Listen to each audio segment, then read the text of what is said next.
Buenas tardes, jóvenes. Vamos a comenzar el día de hoy con nuestra primer clase de la materia que llevan conmigo, Proceso Comunicativo 1, del área disciplinar de comunicaciones para primer semestre. ¿Sí?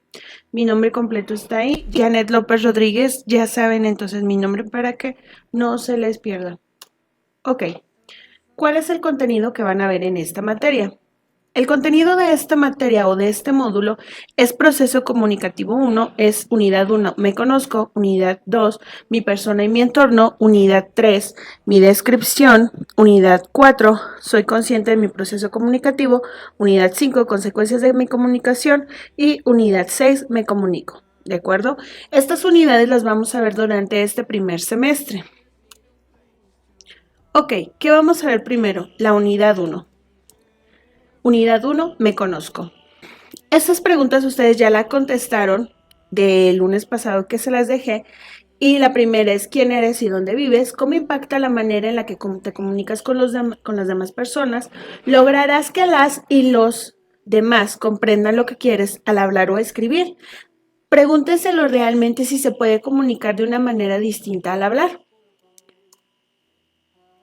¿Qué es la comunicación para ti? Por ejemplo, en mi caso, ¿qué es la comunicación? Hacer a otro partícipe de lo que uno tiene. La comunicación es la acción de comunicar o comunicarse. Se entiende como el proceso por el que se transmite o recibe una información. Todo ser humano y animal tiene la capacidad de comunicarse con los demás. Proceso comunicativo. ¿Qué es?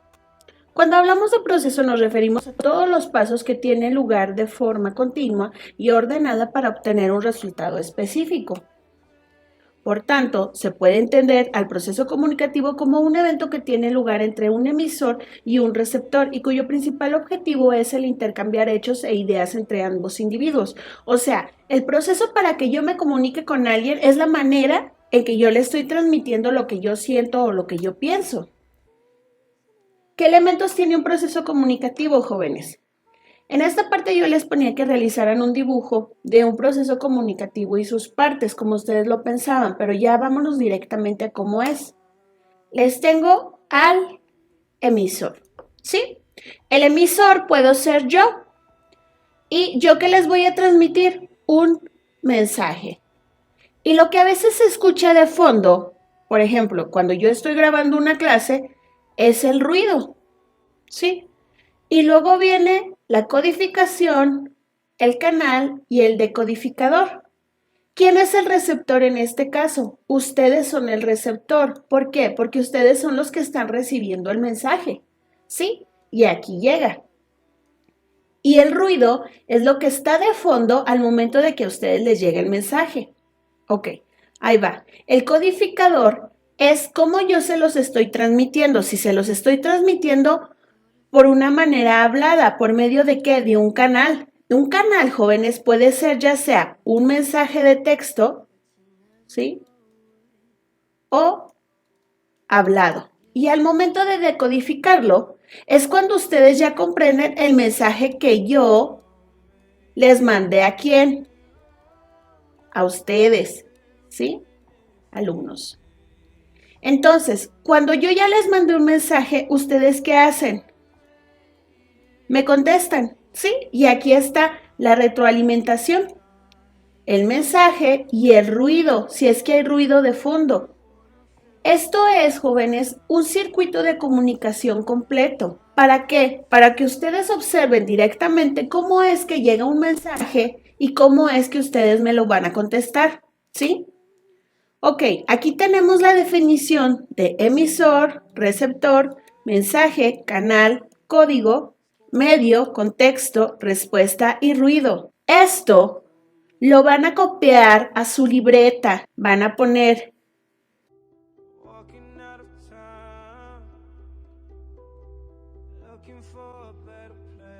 y van a escribir todo esto. No me vayan a escribir todo lo que es un emisor. Recuerden cuando estaban haciendo la guía que ustedes hacían lo siguiente.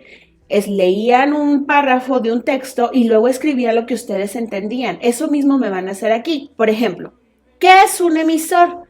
Un emisor El emisor es la persona que idea y codifica el mensaje, o sea que lo planea. Esta persona decide cuál es el mensaje que quiere enviar y la mejor manera y más efectiva de enviarlo, ¿de acuerdo?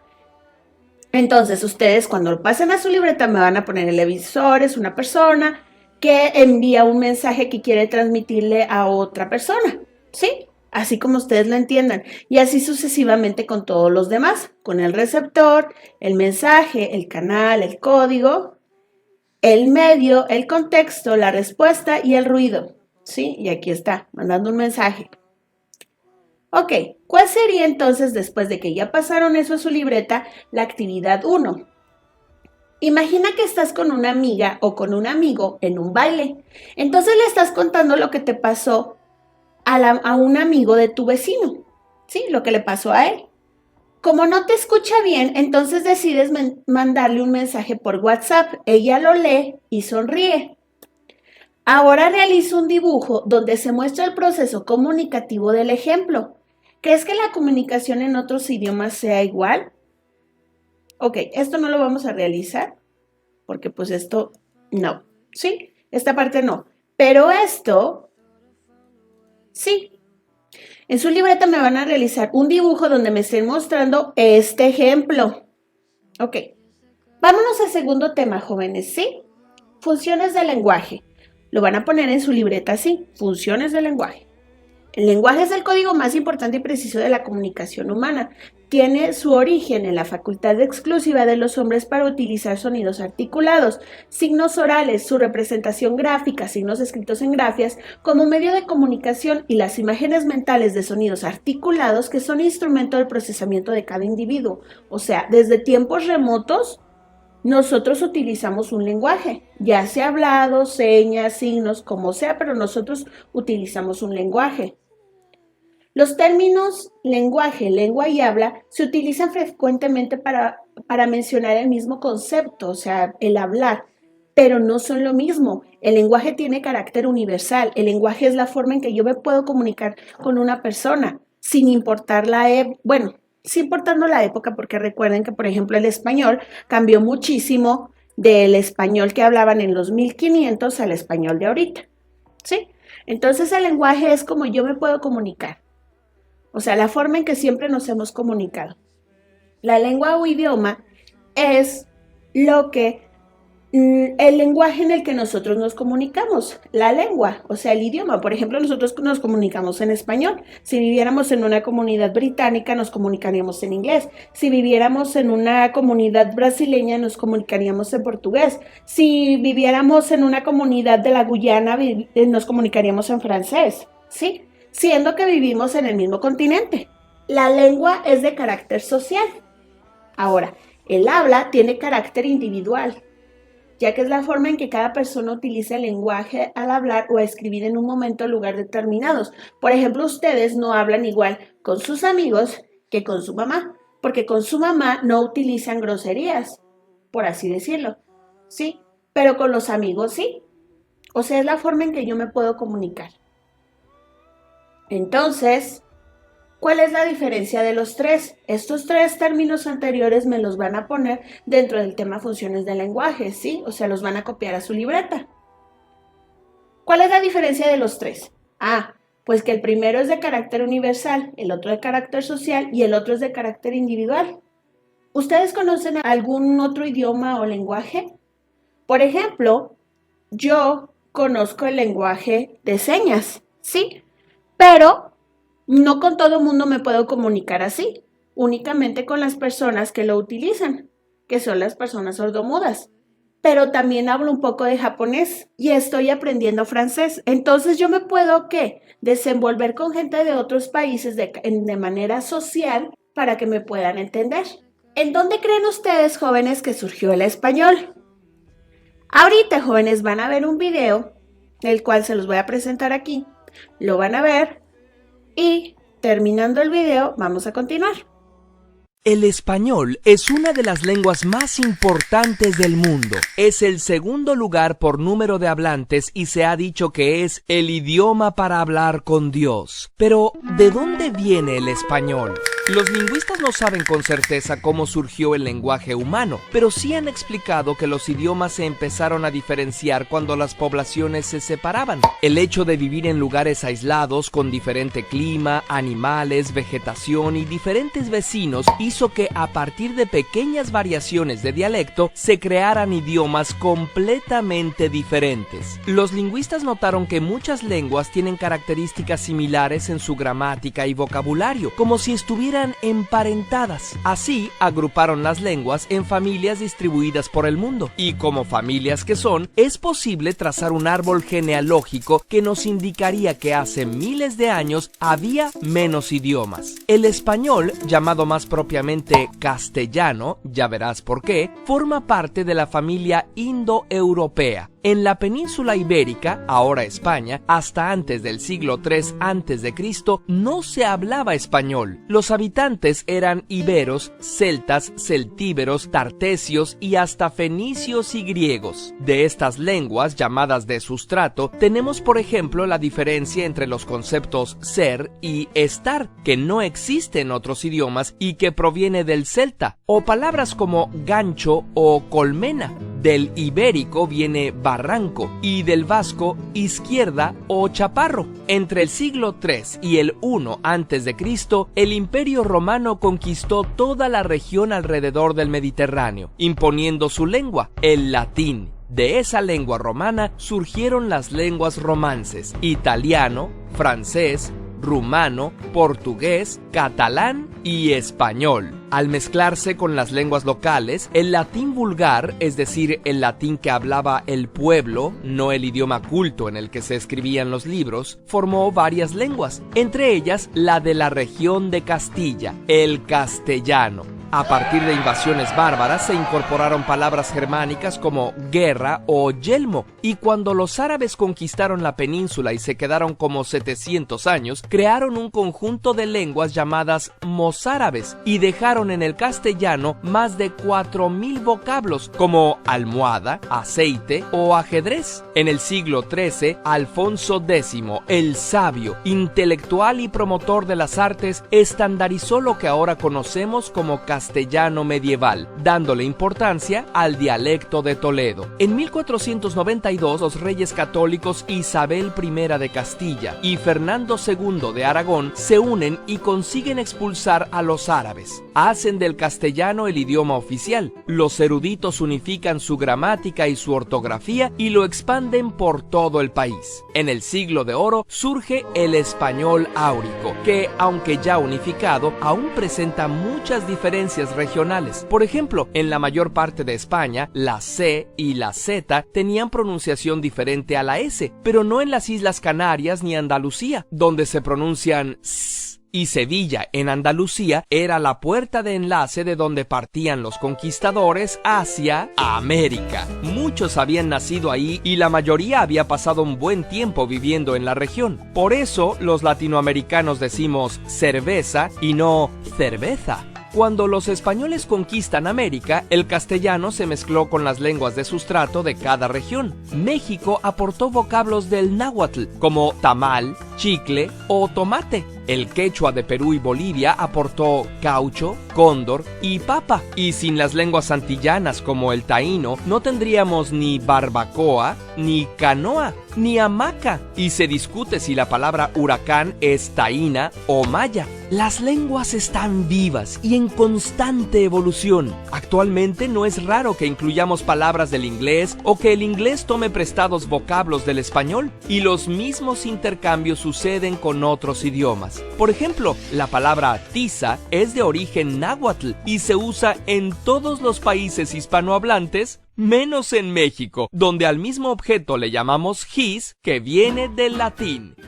Conocer las funciones del lenguaje va íntimamente ligado con el proceso comunicativo, ya que esto te permitirá dar a conocer información precisa, objetiva y clara, como cuando les piden la localización de algún lugar una persona que no conoce ahí donde viven, ¿sí?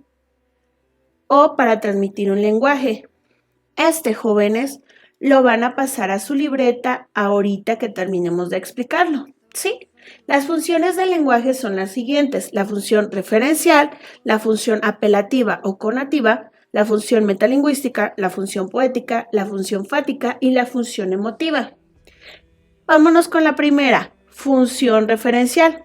Cuando la lengua informa sobre la realidad, sobre un referente como un texto científico. O sea, una función referencial es para dar yo un ejemplo más preciso de algo. La función apelativa o conativa, cuando la lengua se usa para convencer al receptor, como sucede con un discurso político. Función metalingüística, cuando la lengua se usa para estudiarse a sí misma, como en los diccionarios. Función poética, cuando usamos la lengua centrando la atención en la estructura lingüística del mensaje. Función fática, cuando la función principal de la lengua es la de abrir un canal de comunicación con el receptor. ¡Hola! Función emotiva, cuando la lengua transmite estados emotivos o anímicos del emisor. ¡Ay! ¿Sí? Copien en su libreta el diseño anterior como les había dicho. Yo les voy a proporcionar la imagen o les voy a dejar estas imágenes, esta secuencia de imágenes de estas diapositivas para que ustedes lo chequen y puedan ver qué es lo que va en la libreta y qué no.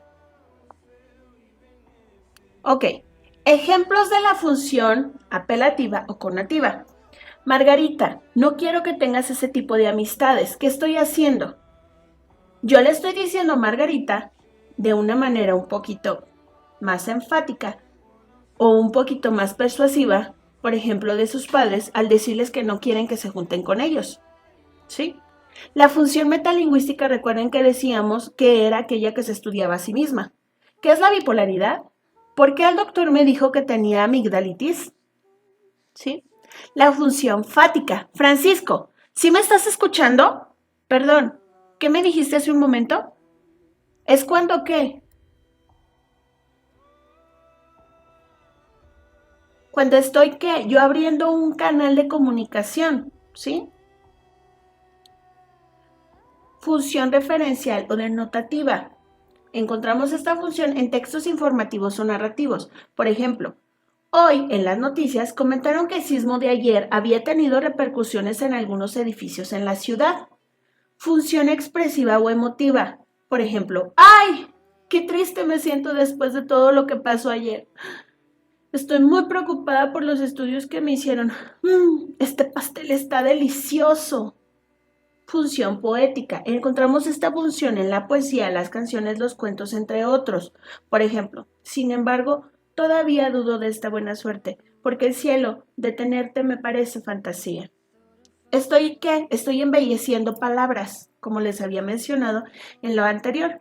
En tu cuaderno, escribe un ejemplo de cada una de las funciones del lenguaje. Al terminar, realiza una investigación sobre un personaje que te agrade, además de un acontecimiento importante de su vida.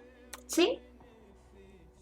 Ok, esta es una actividad que van a realizar en su libreta y lo van a poner así. Actividad 3. Ya sé que hicimos nada más una actividad en el tema anterior, pero en este vamos a hacer nada más una también, pero le vamos a poner como actividad 3, ya que la actividad 2 pues era algo un poquito más,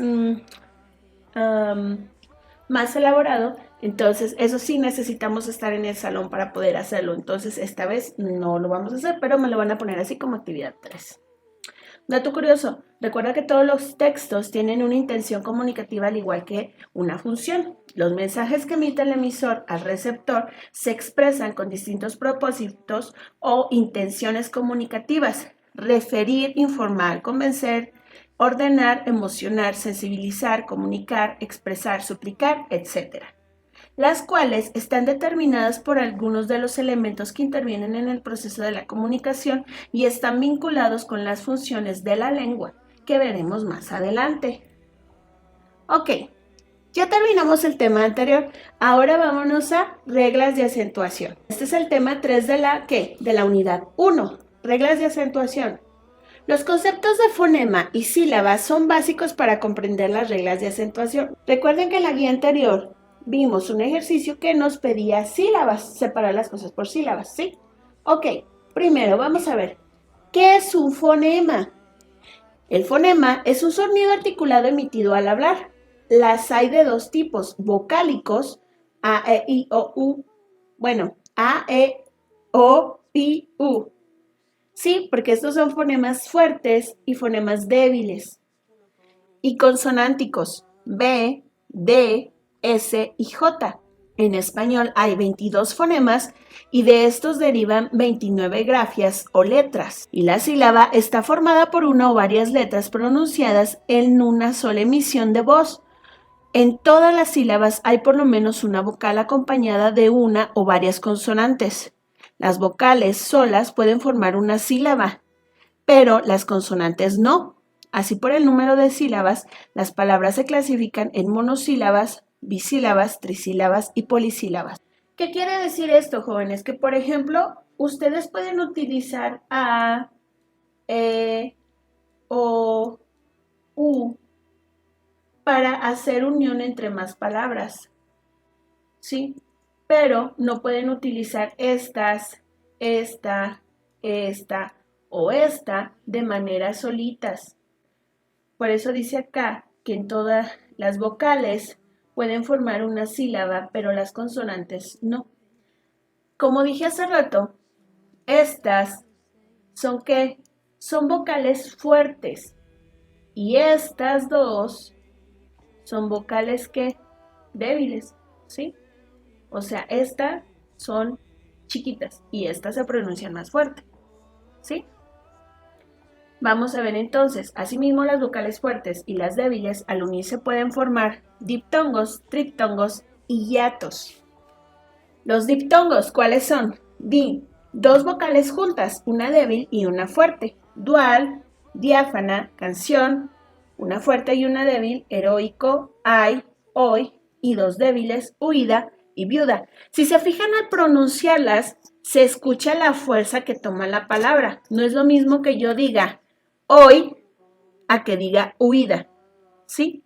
Como que incluso las mismas letras lo hacen más bajito. Ok, ahí va. Triptongos, tres vocales juntas, una vocal fuerte en medio y dos débiles. Ioides y amortigüéis, ¿sí? Y los hiatos son coincidencia de dos vocales fuertes que forman unas sílabas separadas. K, er, A, aeroplano, B, mente, o una débil acentuada gráficamente y una fuerte. Di, a, du, o, ma, is. Ok, ahí va. Cuando nosotros ponemos, jóvenes, un acento en una letra, ¿qué hace el acento? Hace más fuerte a la letra. O sea, se escucha más fuerte en donde está pronunciándose. ¿De acuerdo? Entonces, por eso, esos son los hiatos, los triptongos y los diptongos. Esto lo van a pasar a su libreta, ¿sí? En el siguiente video les voy a presentar entonces cuáles son las formas de acentuar. Acento y tilde no son lo mismo. Si quieres saber cuál es la diferencia entre uno y otro, pues sigue mirando.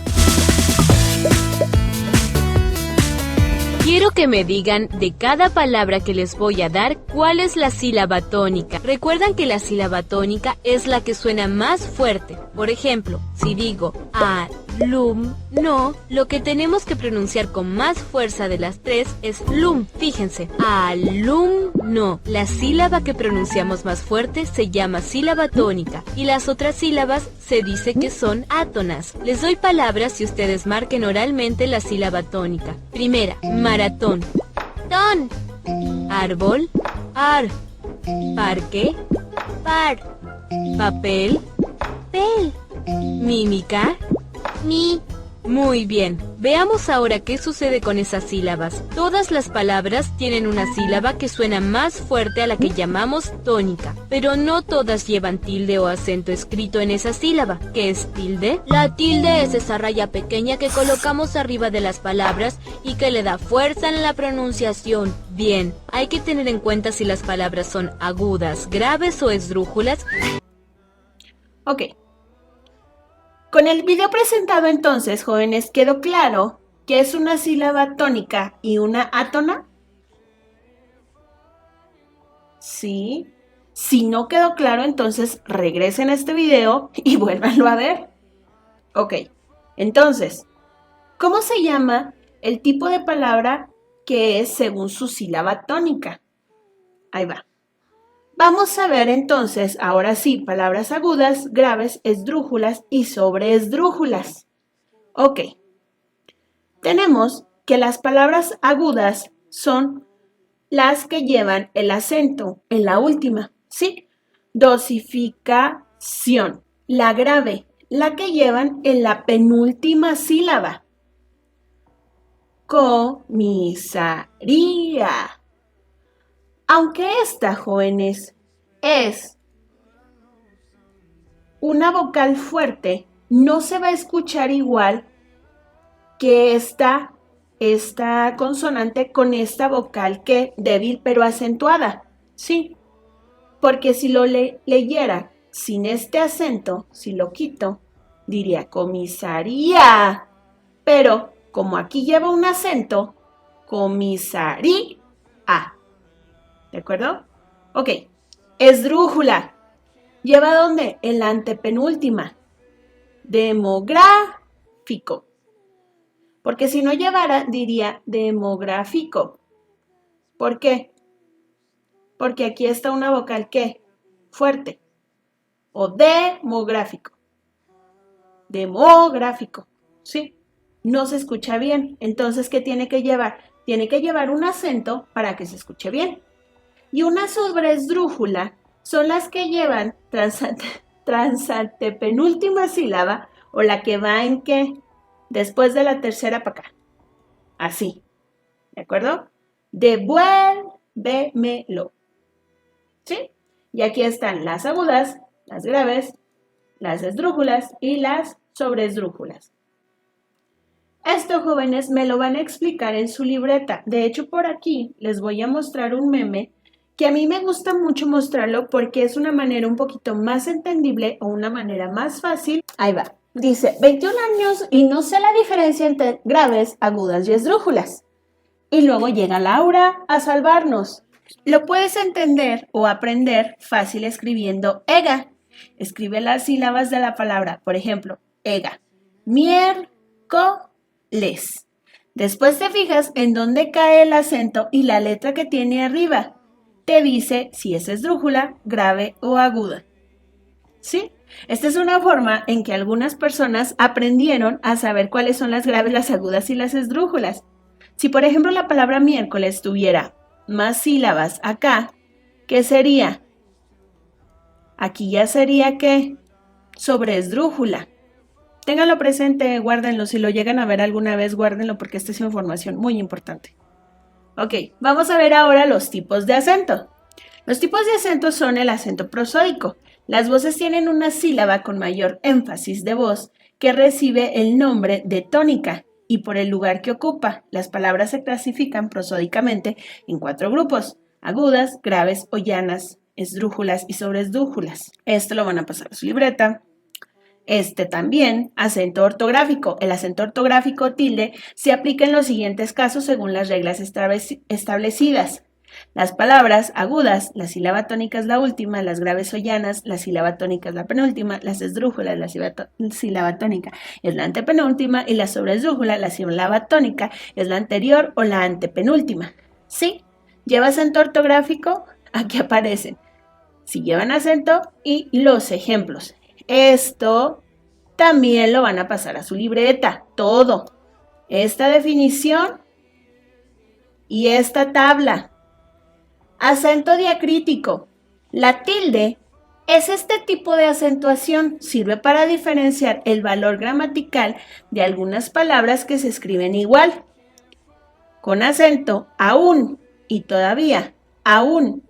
¿No has terminado tu curso? Sin acento. Aún es que, inclusive, le condenaron, aún sabiendo que era inocente. ¿Sí? ¿Esto qué quiere decir? Que cuando aún, la palabra aún, lleva acento, es que todavía, o sea, sustituye la palabra todavía. ¿Aún no has terminado tu curso? ¿Todavía no has terminado el curso? Y sin acento, aún es que inclusive, o sea que lo condenaron. inclusive sabiendo que era inocente, a pesar de que sabían que era inocente, ¿sí? Van a copiar esta definición y esta tabla completa. Y van a realizar lo siguiente. La actividad 4. Divide silábicamente las siguientes palabras y escribe la primera letra de acuerdo con qué tipo de palabra es por el número de sílabas. M, monosílaba, B, bisílaba, T, trisílaba, 4, polisílaba. Si hubiese un diptongo, triptongo o hiato, escribe delante de la palabra de la sigla D, T o H, según corresponda. Si se les olvidó, jóvenes, acá mencionamos cuáles son, ¿qué? Los diptongos, los triptongos y los hiatos. Y acá mencionamos que hay palabras que son monisílabas, que llevan ¿qué? Una sílaba aún. Bisílaba. Árbol. La palabra árbol lleva árbol, o sea, lleva 2 sílabas. Trisílabas.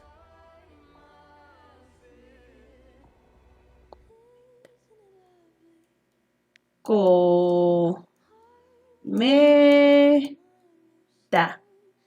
Cometa. ¿Sí? Este es ¿qué? Trisílaba. Y las polisílabas son ¿cuáles? To, da, vi, a. Todavía. Son las que llevan 4 o más. 5, 6, 7, etcétera. ¿De acuerdo? Y eso lo van a anotar acá. Por ejemplo, la palabra mitología. Aquí está. Mitología. ¿Cuántas lleva? 1, 2, 3, 4, 5. Entonces, ¿qué es? Es polisílaba porque tiene 4 o más. Y es que es un hiato. ¿Por qué? ¿Por qué es un hiato? Vámonos otra vez atrás. Porque coincide entre dos vocales fuertes que forman una sílaba, A y E, o una débil acentuada gráficamente con una fuerte, día. ¿Por qué es entonces un hiato? Porque es una débil acentuada gráficamente seguida de una ¿qué? De una vocal fuerte. Por eso es un ¿qué? Un hiato. Y así sucesivamente con todos los demás. Y para las 5, en el caso de los vocablos con prefijo, hay 2 maneras para dividirlos. Observa el ejemplo y realice el ejercicio. Desilusión. Desilusión. Y luego va a haber otros que le van a poner desilusión. ¿Cuántas lleva? 1, 2, 3, 4. Y esta 1, 2, 3, 4. Son maneras diferentes de separar una quién, una palabra. Por ejemplo, exhumar. ¿Cómo la pondrían? Exhumar o exhumar. Ya ustedes depende cómo lo quieran poner, ¿sí? Por el día de hoy nos vamos a quedar hasta aquí. Para la siguiente clase vamos a continuar entonces con reglas de puntuación. Tal vez suba un video extra explicando un poquito más este tema porque está un poquito más complicado a profundidad, ¿de acuerdo? Bueno, que tengan excelente día, jóvenes. Espero entonces sus tareas para la fecha que les ponga en la publicación del grupo de Facebook. Cuídense mucho. Chao, chao.